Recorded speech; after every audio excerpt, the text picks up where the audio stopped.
Across history, human communities have calculated religious worth using the scales found in their markets. Faith is measured in the weight of gold and grain. Ram Dass exists entirely outside this economy. He is physically destitute, possessing nothing but a daily practice of pure internal devotion, a state of heart called bhakti bha. The village merchants and elders view him with skepticism. In their eyes, a man with empty pockets has no capacity to offer anything of value to the divine. Ram Dass remains quiet in his conviction. He maintains that he is ready to offer his everything, even if his everything has no physical form. Treating faith as a transaction creates a deceptive lens. It blinds a community to the actual depth of a person's devotion by focusing only on the price of their gift.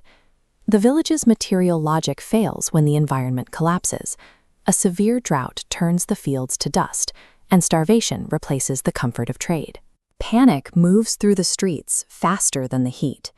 As the water vanishes, the community's sense of order and civility begins to erode. The priest views this disaster as a divine debt. The drought creates a cosmic deficit.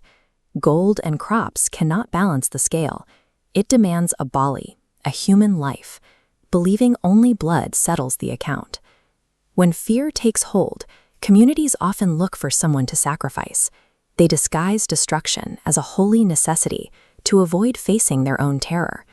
When the priest calls for a volunteer to pay this debt, the village falls into a paralyzed silence. Their transactional theology suddenly demands a price that none of the wealthy or pious are willing to pay. In that silence, Ram Dass steps forward.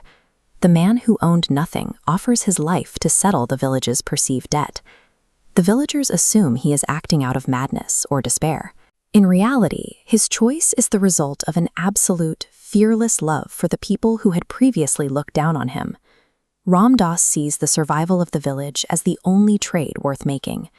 His devotion is proven through his commitment to the living community as much as to the divine.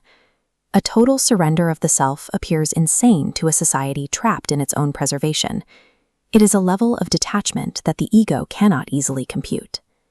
The temple feels claustrophobic as night falls. The air is thick with the scent of oil and the weight of what is about to happen.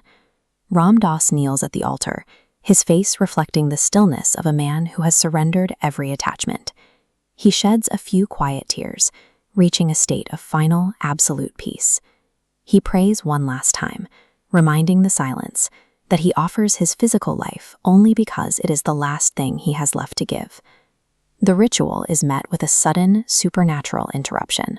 A burst of golden light floods the temple, signaling a total rejection of the blood sacrifice. This moment of egoless surrender breaks the internal logic of the transactional ritual.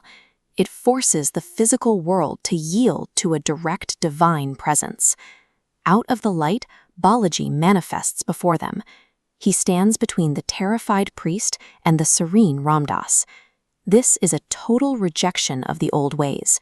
Balaji makes it clear, the divine does not require the destruction of life. True devotion is defined by sustaining others. Divine favor follows the path of selfless service, not the blade. The environmental miracle follows immediately. Rain begins to fall on the village, saving the life of the community without requiring the death of a single man. Divine favor flows from a place of unconditional love for creation, rather than from the satisfaction of a debt of suffering. The community is transformed.